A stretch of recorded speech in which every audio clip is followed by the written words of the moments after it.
ako magsasabi. Hi, anong niluluto nyo dyan?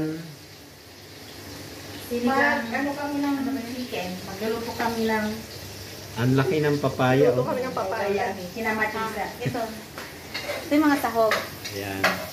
Ang ganda ng lagayan. Sosyal. Diba? Sa lagayan pa lang wala na. Ayan. Tinula ni Madam. Madam dami.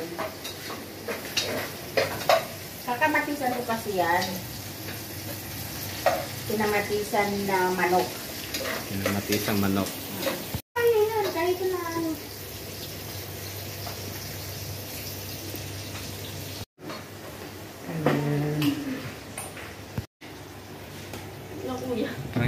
Parang hirap na hirap ka dyan magbiyak ng papaya. Ano ba yan?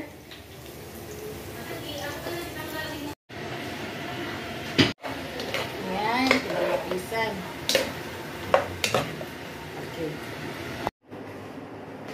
Kain po tayo.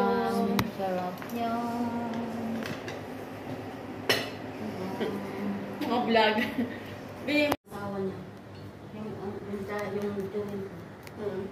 Bibigyan akong allowance. Iniipon ko rin yun, madam, para pang project. Kasi pag may project sa eskwela, hindi ako humihingi sa kanya.